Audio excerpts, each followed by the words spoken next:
warahmatullahi wabarakatuh.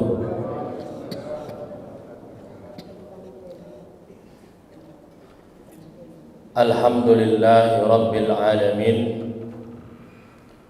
wassalatu wassalamu ala ashrafil anbiya'i wal mursalin wa ala alihi wa sahbihi wa man tabi'ahum bi ihsanin ila yaumiddin. Subhanaka la ilma lana illa ma 'allamtana innaka antal alimul hakim. Rabbana zidna ilman warzuqna fahman wa amalan salihan. Amma ba'du. Puja dan puji syukur kehadiran Allah Subhanahu wa taala atas nikmat-nikmat yang terlimpahkan dalam hidup kita. Mudah-mudahan kita dapat menjadi hamba Allah yang disebut dalam Al-Quran dengan istilah abdan syakura, yaitu hamba-hamba yang mampu mewujudkan rasa ikhlas di dalam hati terhadap nikmat-nikmat Allah Subhanahu wa taala dalam bentuk syukur yang setinggi-tingginya. Dan mudah-mudahan kesyukuran itu pula dapat kita pertahankan di dalam hidup ini sampai akhir masanya kita harus berpindah ke alam selanjutnya. Salawat dan salam kita sampaikan kepada Rasulullah sallallahu alaihi wasallam. Allahumma salli wa sallim alaihi. Mudah-mudahan dengan banyak bersolawat kita mendapatkan syafaat dari beliau. Amin ya rabbal alamin. Bapak dan Ibu jamaah salat maghrib Masjid Al-Muhajirin yang dimuliakan Allah, pada pertemuan sebelumnya kita membahas tentang Nabi Allah Syuaib, mertuanya Nabi Musa alaihi salam. Nabi Syuaib adalah dalam satu pendapat Nabi yang diutus kepada dua kaum. Yang pertama adalah Ahlu Madian, penduduk negeri Madian, dan yang kedua adalah Ashabul Aikah. Dan itu dua-duanya disebutkan dalam Al-Quran. Ashabul Aikah adalah mereka-mereka yang menyembah Asy-Syajarah Al-Azimah, pohon-pohon yang besar. Maka setelah membahas tentang Nabi Syuaib alaihi salam, kita masuk kepada pembahasan tentang Nabi Musa alaihi salam.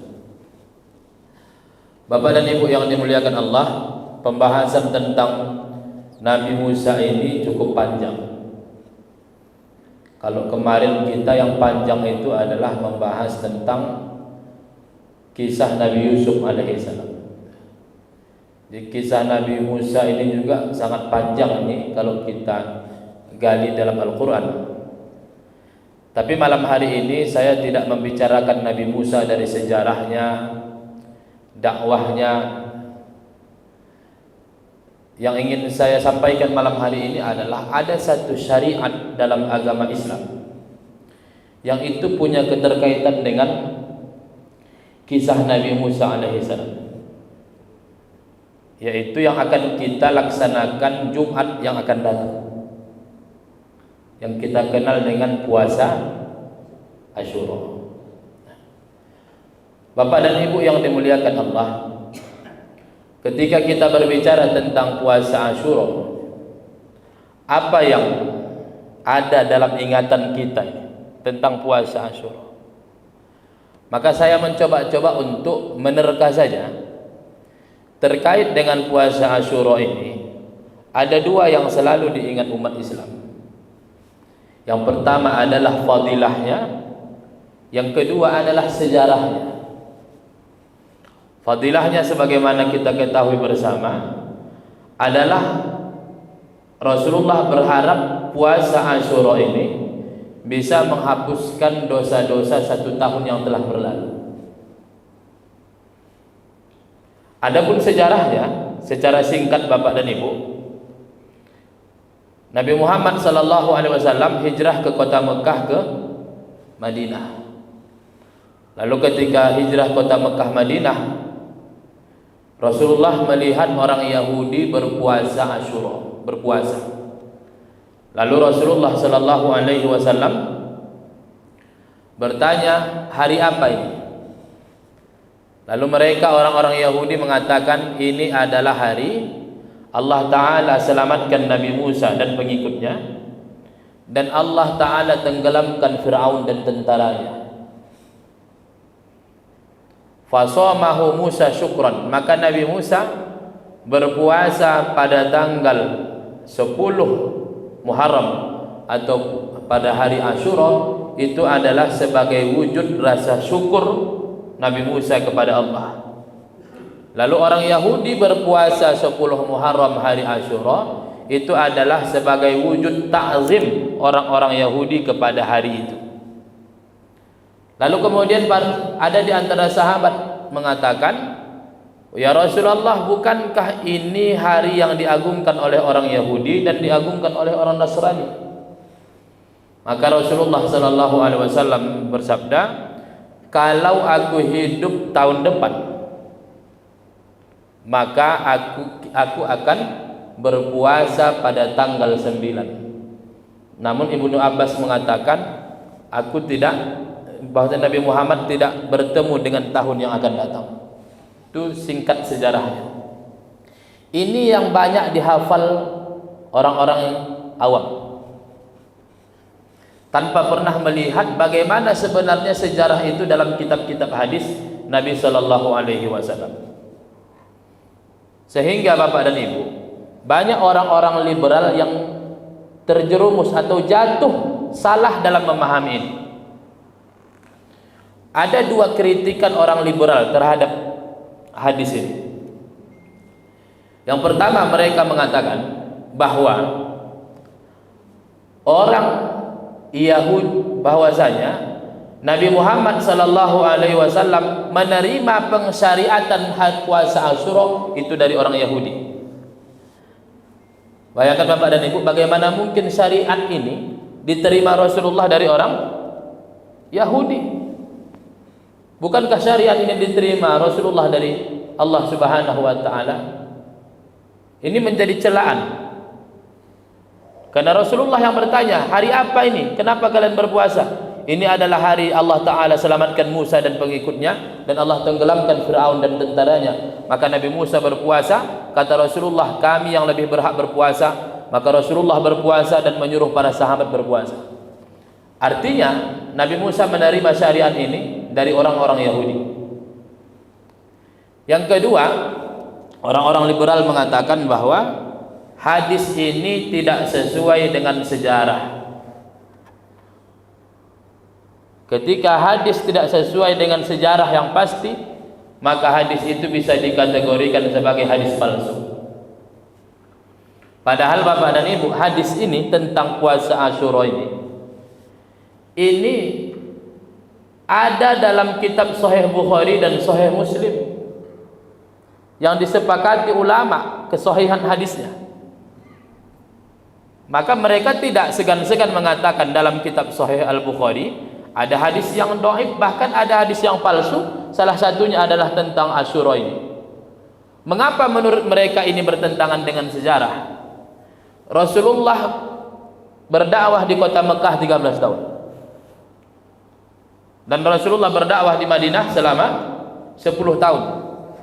Bagaimana mungkin Rasulullah datang ke Madinah tahun pertama Hijriah? Tahun pertama Hijriah datang ke Madinah, melihat orang Yahudi berpuasa, kemudian Rasulullah berpuasa, menyuruh sahabat berpuasa, lalu kemudian Rasul mengatakan, kalau tahun depan aku masih hidup. Padahal hidup Rasulullah masih ada 10 tahun lagi setelah itu. Ada 10 tahun lagi. Kalau andai tahun depan saya masih hidup, aku akan berpuasa tanggal 9, kata Rasul. Dan ini tidak sesuai dengan sejarah menurut mereka. Maka disinilah tuduhan-tuduhan itu, Bapak dan Ibu yang dimuliakan Allah Subhanahu wa ta'ala, yang malam hari ini kita ingin mencoba untuk menjawab itu. Yang malam ini kita ingin mencoba untuk memahamkan paling tidak diri kita bagaimana sebenarnya pengsyariatan puasa Asyura ini. Man aradallahu bihi khairan yufaqihu fid din. Siapa yang Allah Ta'ala menginginkan dalam dirinya kebaikan, maka Allah akan jadikan ia paham dengan agama ini. Maka Bapak dan Ibu yang dimuliakan Allah, mungkin dulu banyak syariat Islam ini belum paham kita, tetapi dengan mengkaji kita menjadi paham. Maka itulah mudah-mudahan menjadi tanda kalau Allah Ta'ala menginginkan kebaikan dalam diri kita.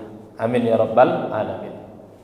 Maka Bapak dan Ibu yang dimuliakan Allah, saya malam ini fokus membahas tentang bagaimana pengsyariatan puasa Asyura biar kita paham alurnya.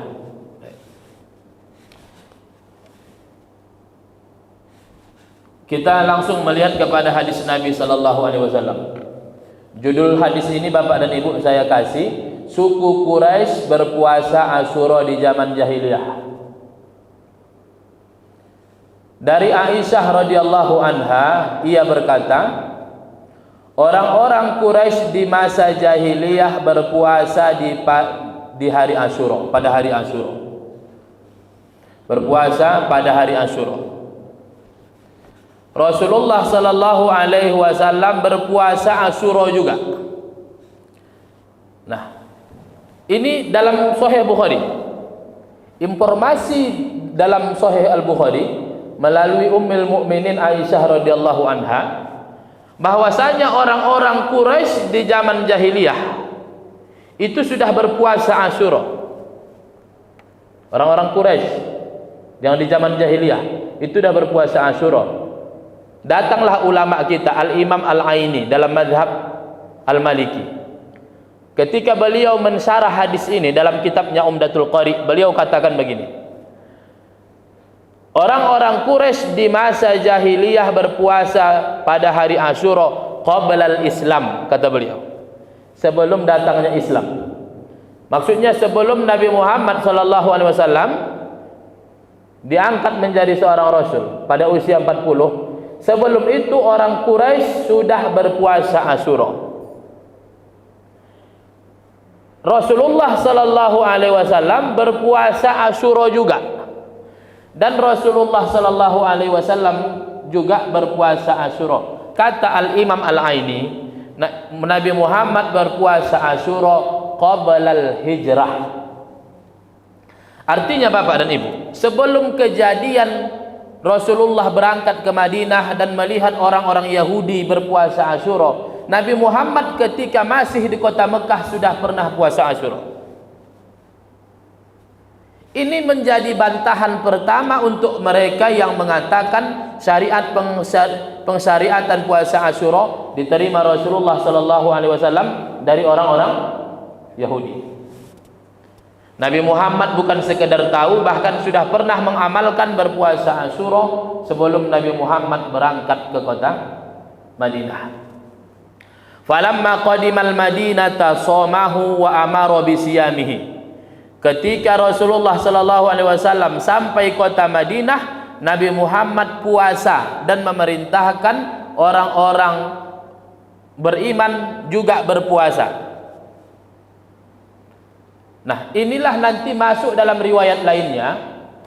Rasulullah sallallahu alaihi wasallam berjumpa dengan orang Yahudi dan orang Yahudi itu berpuasa Asyura.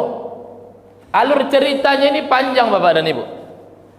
Nabi Muhammad sallallahu alaihi wasallam ketika setelah 13 tahun berdakwah di kota Mekah, kemudian beliau hijrah ke kota Madinah. Hijrahnya Nabi Muhammad sallallahu alaihi wasallam dari kota Mekah ke Madinah, itu beliau sampai ke kota Madinah tanggal 12 Rabiul Awal. Maka 3 kejadian penting dalam hidup Rasulullah terjadi 12 Rabiul Awal, lahirnya, wafatnya, hijrahnya. Puasa Asyura itu bulan Muharram. Artinya Rasulullah sampai Rabiul Awal, kemudian Rasulullah ceritanya jumpa dengan orang Yahudi puasa Asyura, itu setelah Rasulullah 10 bulan berada di kota Madinah. Rabiul Awal, Rabiul Akhir, Jumadal Ula, Jumadal Akhirah, Rajab, Sya'ban, Ramadan. Ini belum ada puasa Ramadan saat itu.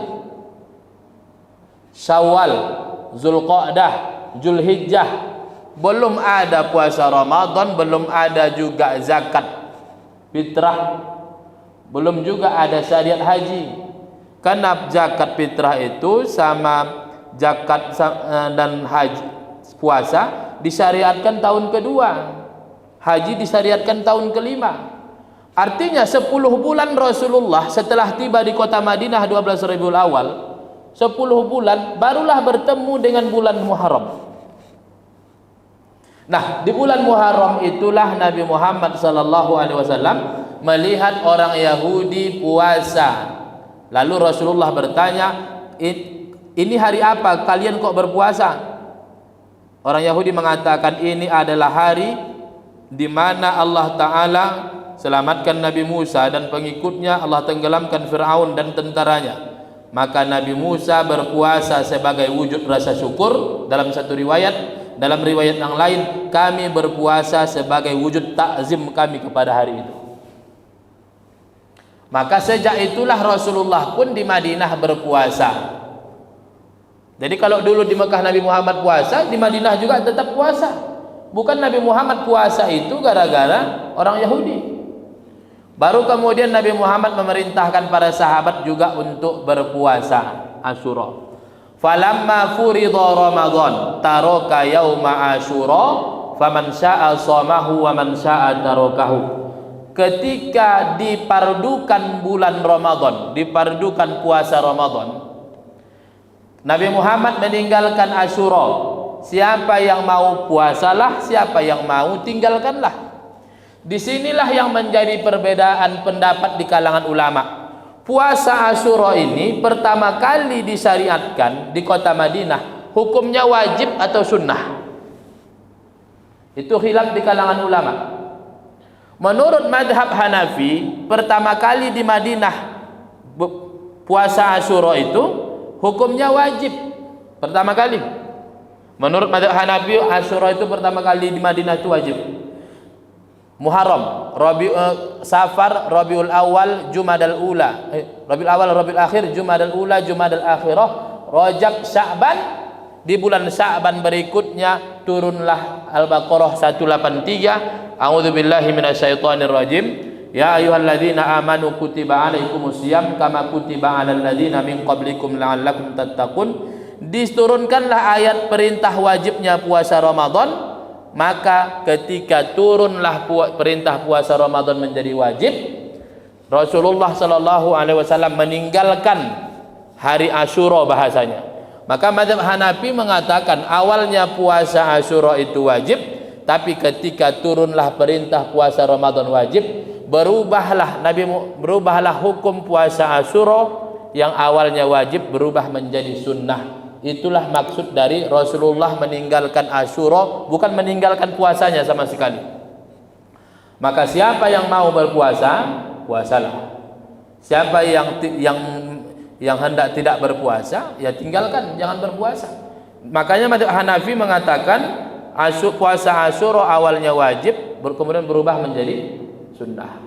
Tapi menurut madhab Imam Asy-Syafi'i, menurut Al-Imam Asy-Syafi'i, dalam madhab kita Imam Syafi'i, awal dari puasa Asyura hukumnya adalah sunnah muakkad.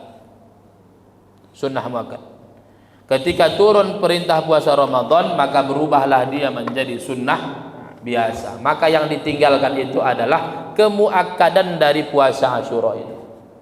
Nah, Bapak dan Ibu yang dimuliakan Allah, maka di cerita yang ini enggak ada cerita Rasulullah kalau tahun depan saya masih hidup saya puasa tanggal 1. Karena ini memang cerita awal. Cerita kejadian di tahun 1 Hijrah itu. Cuma ketika orang mendapatkan cerita, digabunglah hadis-hadis yang banyak dijadikan satu, seakan itu menjadi satu kisah yang terjadi. Maka di sini kita lihat ini tidak ada penggabungan. Nah, ini tadi judulnya bahwa orang Quraisy dan Rasulullah itu sudah berpuasa Asyura. Artinya sudah mengenal puasa Asyura sebelum hijrah ke kota Madinah. Nah, lalu kemudian masuk kisah di mana orang Yahudi dan Nasrani itu berpuasa Asyura. Dari Ibnu Abbas radhiyallahu anhu bahwasanya Nabi sallallahu alaihi wasallam ketika datang ke Madinah, beliau menemukan mereka puasa satu hari, yaitu Asyura. Maksudnya mereka adalah Yahudi. Mereka berkata ini adalah hari agung, hari Allah selamatkan Nabi Musa dan Allah tenggelamkan keluarga Fir'aun. Nabi Musa berpuasa. Nabi Musa berpuasa sebagai wujud rasa syukur kepada Allah. Kemudian mendengar itu Nabi Muhammad mengatakan, aku lebih utama daripada kalian kepada Nabi Musa. Maka Rasulullah memerintahkan sahabat untuk berpuasa. Jadi Nabi Musa berpuasa hari Asyura sebagai wujud rasa syukur. Sebagaimana kita ketahui Bapak dan Ibu, kenapa kita puasa hari Senin? Karena Rasulullah sallallahu alaihi wasallam puasa hari Senin sebagai wujud rasa syukurnya, hada yaum, ini adalah hari aku dilahirkan. Rasulullah lahir hari Senin, maka beliau bersyukur dilahirkan pada hari itu, maka beliau berpuasa. Dan kita umat Nabi Muhammad mengikuti Nabi Musa yang bersyukur itu. Maka begitu juga dengan orang Yahudi, karena Nabi Musa bersyukur dengan hari itu dengan puasa, maka umat Nabi Musa ikut berpuasa seperti Nabi Musa berpuasa. Nah, dari Ibnu Abbas radhiyallahu anhu bahwasanya Nabi sallallahu alaihi wasallam ketika datang ke Madinah, beliau menemukan orang-orang Yahudi berpuasa Asyura. Mereka ditanya tentang itu, mereka berkata, ini adalah hari Allah menyelamatkan Nabi Musa dan Bani Israel dari Fir'aun. Hari Allah selamatkan Nabi Musa dan Allah tenggelamkan keluarga Fir'aun. Kami berpuasa itu sebagai takzim kami kepadanya. Nabi sallallahu alaihi wasallam berkata, aku lebih utama kepada Musa daripada kalian. Nah, jadi Nabi Musa berpuasa sebagai wujud rasa syukur, sedangkan Bani Israel mereka berpuasa sebagai takzim mereka kepada hari itu. Sebagaimana Nabi Muhammad berpuasa rasa syukurnya hari Senin, kita pun mentakzimkan hari itu dan kita disunnahkan untuk berpuasa. Nah, masuk Bapak dan Ibu yang dimuliakan Allah, kisah itu di mana Rasulullah sallallahu alaihi wasallam berkeinginan kalau tahun depan masih berjumpa, Nabi Muhammad ingin puasa tanggal 9-nya. Abdullah bin Abbas radhiyallahu anhu berkata, ketika Rasulullah sallallahu alaihi wasallam berpuasa pada hari Asyura dan memerintahkan para sahabat untuk berpuasa, mereka berkata, wahai Rasulullah, sesungguhnya itu adalah hari yang diagungkan oleh orang-orang Yahudi dan orang-orang Nasrani. Rasulullah sallallahu alaihi wasallam menjawab, apabila datang tahun depan insyaallah kita berpuasa hari ke-9. Ibnu Abbas berkata, belum datang tahun depan Rasulullah sallallahu alaihi wasallam meninggal dunia. Artinya Bapak dan Ibu, cerita ini terjadi di tahun 11. Kisah ini terjadi di tahun, kan Rasulullah haji tahun 10 bulan Zulhijjah. Syariat haji itu tahun 5 Hijriah disyariatkan, tapi dilaksanakan Rasul tahun 10. Pas bulan Zulhijjah tahun 10, habis bulan Zulhijjah masuk Muharram. Nah, di bulan Muharram Rasulullah puasa Asyura dan memerintahkan sahabat puasa Asyura. Lantas sahabat nanya, Rasul, ini kan hari yang diagungkan orang Yahudi, diagungkan orang Nasrani.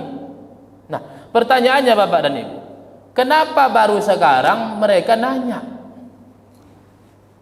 Ini kan hari yang diagungkan orang Yahudi dan Nasrani. Kenapa baru sekarang mereka menanyakan itu?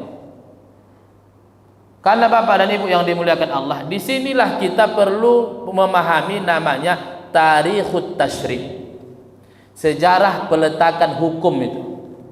Sejarah peletakan syariat itu, di mana ulama fikih menjadinya ada tasyri' di zaman Rasulullah, di periode Mekah, ada di periode Madinah. Makanya Bapak dan Ibu, kalau kita lihat ada nanti hadis di dalam Sahih Bukhari, Rasul mengatakan, aku suka bermirip-mirip dengan orang Yahudi Nasrani, ahlul kitab. Ada itu. Kenapa Rasulullah mengatakan begitu? Itu Rasulullah ketika masih berdakwah di kota Mekah, di mana Rasulullah menghadapi orang-orang musyrik. Maka kalaupun masih mirip sama orang Yahudi Nasrani gayanya, ya nggak ada masalah. Tapi ketika Nabi Muhammad sudah pindah dari kota Mekah ke Madinah, hijrah, di situ Rasulullah tidak ingin mirip dengan orang Yahudi sama Nasrani. Tidak ingin. Contoh, orang Yahudi Nasrani tak boleh beribadah, sholat pakai sendal. Rasulullah membolehkan. Membolehkan. Bahkan ada yang diperintahkan. Cuma nggak bisa kita terapkan sekarang. Kalau bapak dan ibu besok pakai selop di sini, pakai sendal sholat, marah PKM.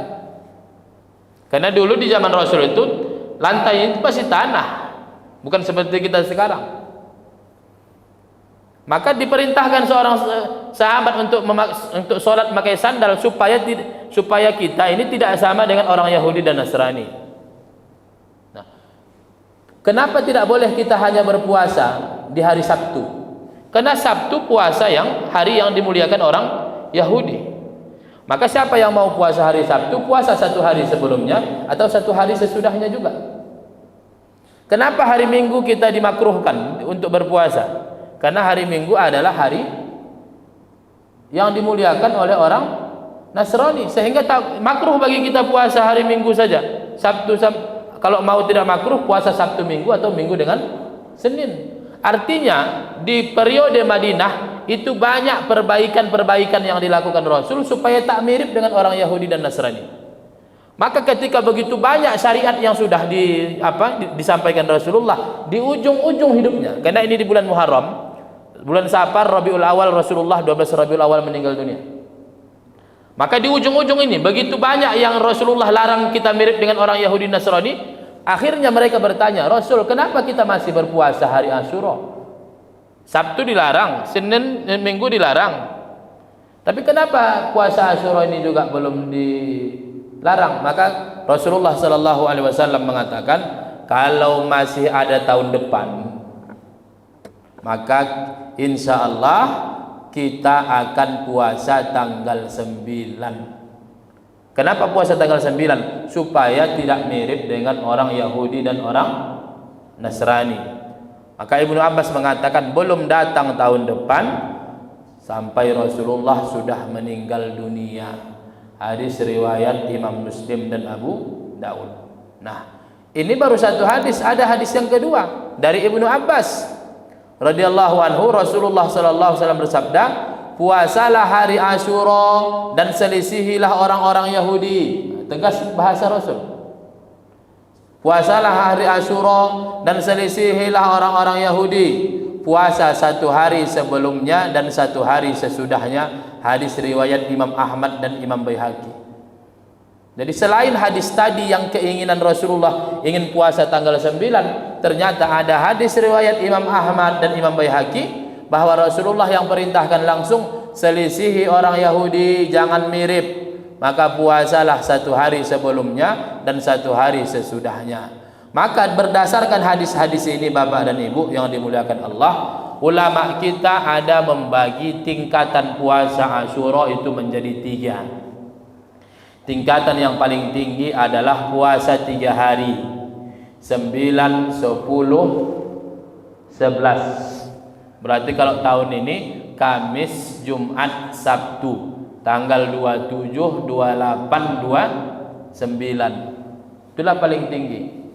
Yang puasa tanggal 9 Muharram namanya puasa Tasu'a. Diambil dari bahasa Arab 9, Tasi', Tasu'a.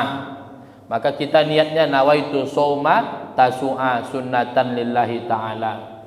Ketika puasa Asyura, Ashir, tanggal 10 disebutlah puasa Asyura, nawaitu shauma Asyura sunnatan lillahi ta'ala. Orang bingung yang tanggal 11-nya.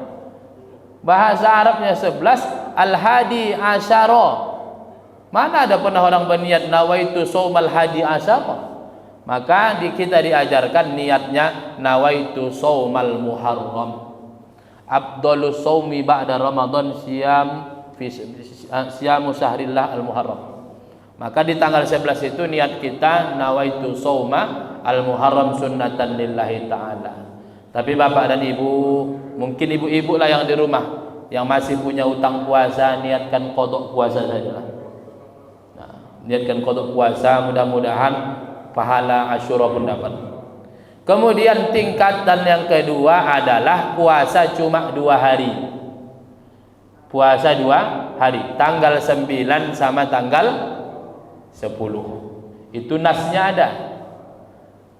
Berarti puasa Tasu'a sama Asyura. Yang tingkat ketiga cuma puasa Asyura 10. Tapi Bapak dan Ibu, andai kita pun cuma puasa tanggal 10, enggak jatuh hukum makruh, sunnah malah. Berbeda dengan Sabtu dan Minggu. Nah, tapi ada ulama kita membagikan tingkatan ini menjadi 4. Yang pertama puasa 3 hari, 9, 10, 11. Yang kedua 9, 10. Yang ketiga 10, 11. Yang keempat tunggal, puasa di hari Asyura saja. Nah, yang terakhir Bapak dan Ibu yang dimuliakan Allah, keutamaan puasa Asyura. Dari Abu Qatadah bahwasanya Nabi SAW bersabda, puasa hari Asyura aku berharap kepada Allah untuk menghapuskan 1 tahun yang telah berlalu. Hadis riwayat Imam Tirmizi. Jadi puasa Asyura dapat menghapuskan dosa kita 1 tahun yang telah berlalu. Maka ada orang mikir Bapak dan Ibu, Ustaz kemarin kan saya puasa Arafah. Puasa Arafah itu menghapuskan 1 tahun yang telah berlalu dan 1 tahun yang akan datang. Perlu lagi saya puasa Asyura? Kan sudah dihapuskan 1 tahun kemarin. Maka memahami hadis ini ada 2 pandangan ulama kita. Pertama Bapak dan Ibu, apa udah yakin kita puasa Arafah kita kemarin diterima Allah? Apa udah yakin kita? Sehingga kita gak perlu puasa Asyura. Atau kedua, menurut Imam Al-Bajuri, beliau adalah ulama dalam bidang fikih tauhid juga. Beliau mengatakan bahwa dosa-dosa ini seperti penyakit dan amalan-amalan ini seperti obat. Satu obat itu tidak bisa menyehatkan semua penyakit. Satu penyakit ada obat khusus. Maka begitulah dosa kita ini banyak. Saking banyaknya dosa kita, perlu banyak obat, perlu banyak amal untuk menghapuskan dosa. Puasa Arafah menghapuskan dosa yang ini, puasa Asyura menghapuskan dosa yang ini. Maka karena kita tidak tahu mana yang dihapuskan, maka berusahalah kita untuk melaksanakan setiap perintah Allah Subhanahu wa taala. Maka Bapak dan Ibu, kadang puasa sunnah ini pendekatannya zaman sekarang ini perlunya adalah pendekatan fadilah amal. Kita kalau puasa Asyura apa untungnya? 1 tahun dosa kita dihapuskan. Tapi coba pendekatannya fikih. Sunnah dikerjakan pahala, dikerjakan tak berdosa. Udahlah tak berdosa Ustaz kata. Kalau pendekatannya begitu. Kalau dulu orang ketika mendengar itu sunnah rebutan mau melaksanakannya. Rebutan. Tapi kalau zaman sekarang selagi enggak berdosa Ustaz enggak apa-apalah itu katanya.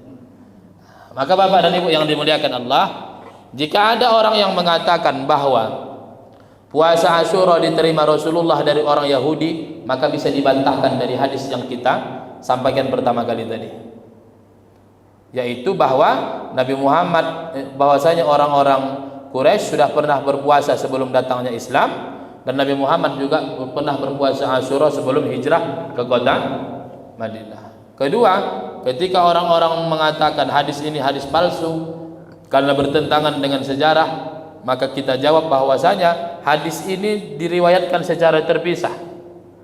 Maka kisah Rasulullah bertemu dengan orang Yahudi itu di awal Rasulullah sampai di kota Madinah 10 bulan setelah sampai, dan cerita Rasulullah ingin berselisih dengan orang Yahudi Nasrani itu adalah kisah di tahun 11, yang mana tahun itulah Rasulullah sallallahu alaihi wasallam meninggal dunia pada tanggal 12 Rabiul Awal.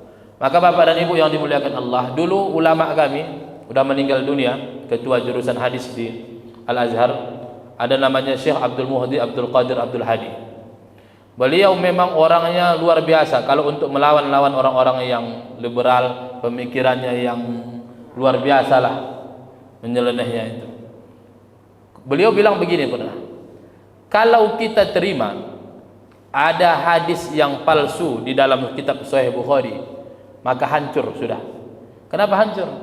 Sahih Bukhari saja yang kita akui selama ini diragukan, apalagi kitab-kitab hadis yang lain. Makanya ulama-ulama hadis itu bersikeras selalu menjawab tidak ada. Maka Bapak dan Ibu, kami dulu di kuliah itu ada tingkat 3, tingkat 4. Materi kuliah kami namanya Syubhatun Haulal Hadis. Tuduhan-tuduhan seputar hadis. Banyak, salah satunya ini yang dikatakan hadis palsu dalam Sahih Bukhari. Yang kedua, hadis Nabi Musa memukul malaikat maut sampai matanya itu kan nggak masuk di akal katanya. Itu juga hadis palsu yang ada dalam Sahih Bukhari. Begitulah mereka mengukur kesahihan hadis dari sejarah, dari akal, entah dari apa-apa saja yang lain, Bapak dan Ibu yang dimuliakan Allah. Maka mudah-mudahan apa yang saya sampaikan ini bisa semakin pengkuat saja, sebagai kita semakin paham dengan agama kita, bagaimana ibadah-ibadah itu disyariatkan dan diamalkan dalam agama kita, yaitu agama Islam. Mudah-mudahan ini bisa menjadi penambah pengetahuan kita, penambah pemahaman kita terhadap agama kita. Walaupun tentang ibadah sunnah, akan tetapi ibadah sunnah ini dapat menyempurnakan ibadah-ibadah fardu kita. Wallahu a'lam bishawab. Seperti biasa Bapak dan Ibu, ada waktu kita yang ingin bertanya, kami persilahkan. Assalamualaikum.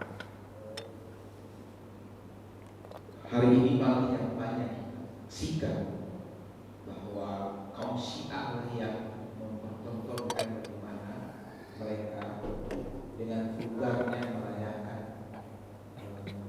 Asyura ini, memukul badan, membakar darah dan sebagainya. Bagaimana kita memahami itu, sehingga setidaknya kita bisa menjelaskan kepada anak-anak kita bahwa ini bukan kita. Karena terus terang kita sendiri tidak tahu dari mana mereka kaum Syiah itu mengambil ajaran itu dan dikaitkan dengan Asyura. Assalamualaikum. Bapak dan Ibu yang dimuliakan Allah, umat Islam ini dalam memahami agama ini ada yang kendor, mudah-mudahan ada yang ekstrim, ada yang tawassut, ada yang moderat. Inilah ahli sunnah wal jamaah.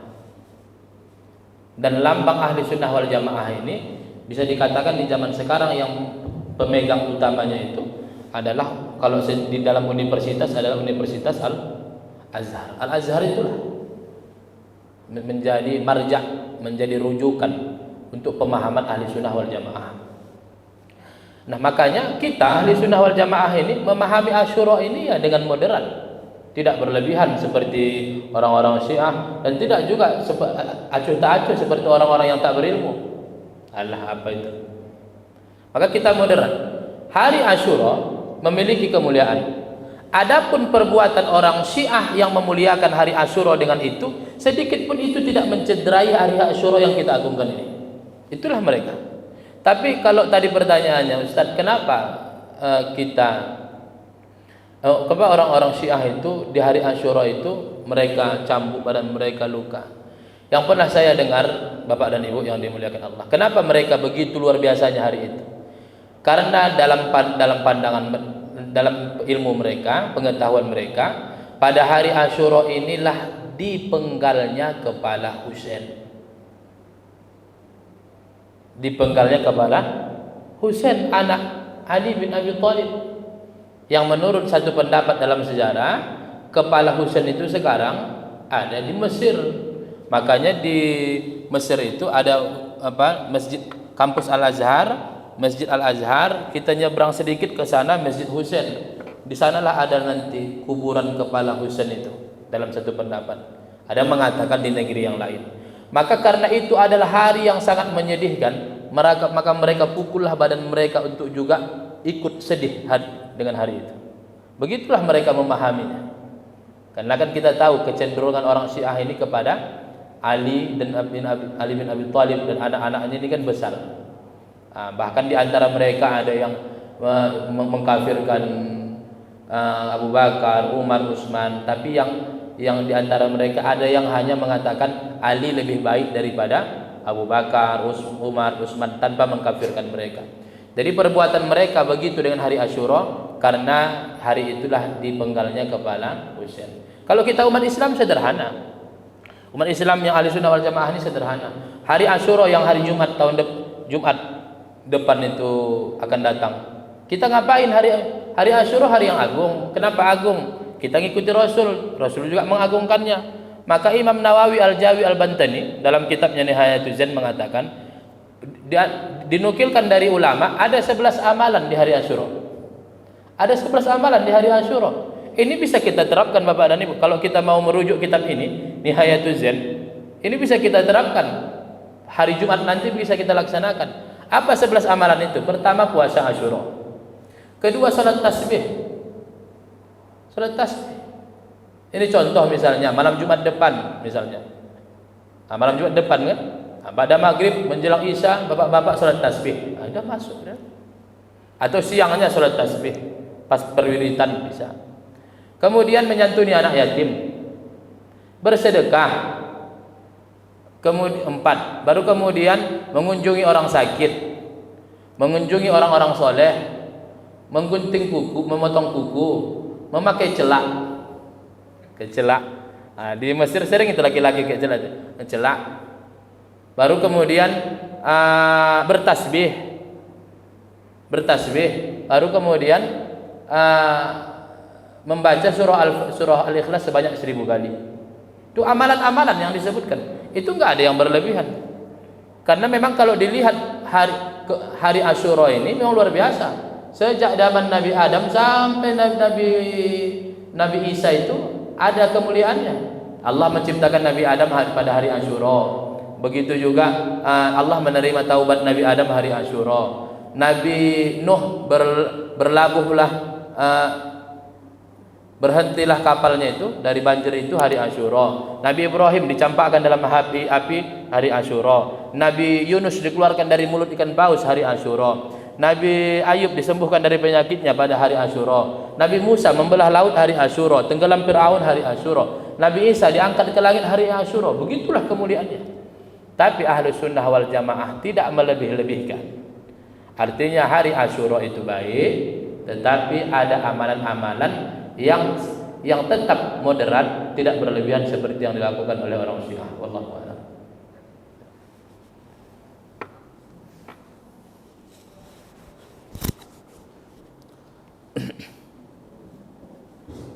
Assalamualaikum warahmatullahi wabarakatuh. Waalaikumsalam.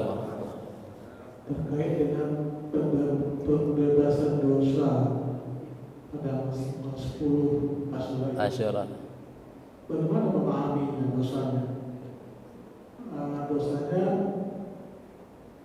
banyak habis semua. Itu bagaimana? Maksudnya apa itu? Dilihat dosa selama 1 tahun. Iya. 1 tahun yang telah berjalan pada 1 tahun ke depan. Terus tahun ke depan ada Arafah. Iya. Gimana memahami Ustaz?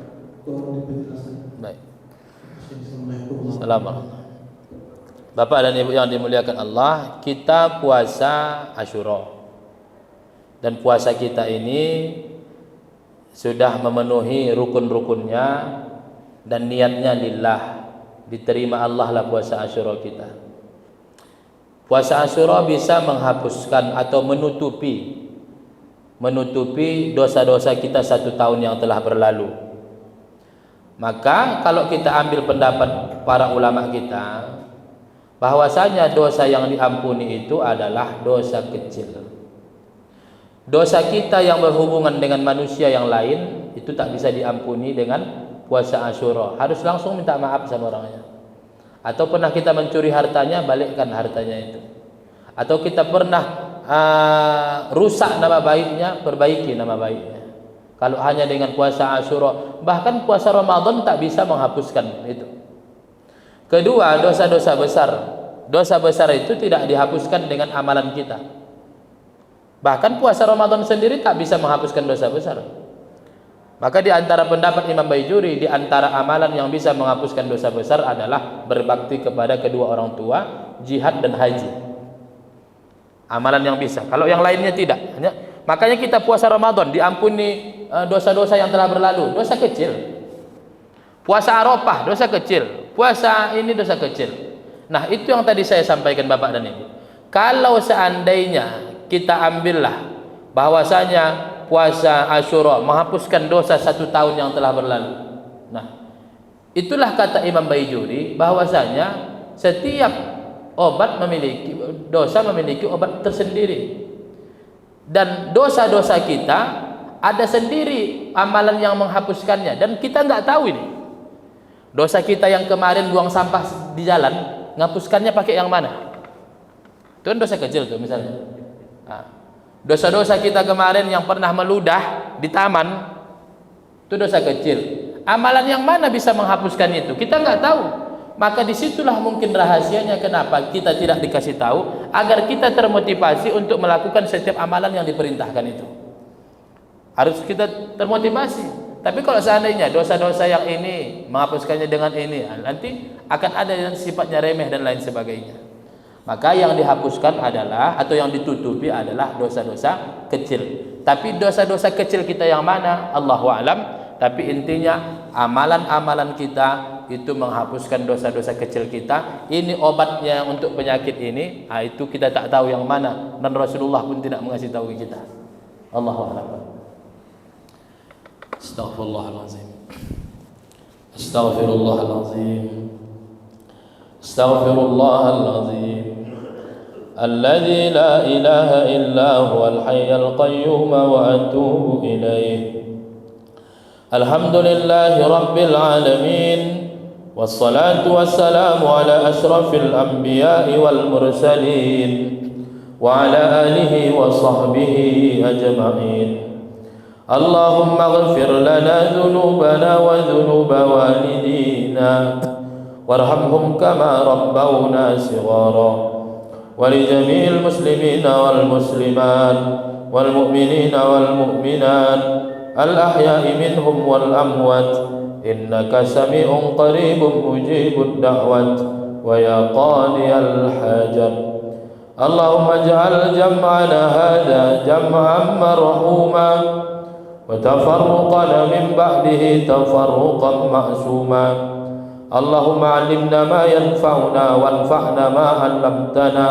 Rabbana zidna ilman warzuqna fahman wa 'amalan salihan.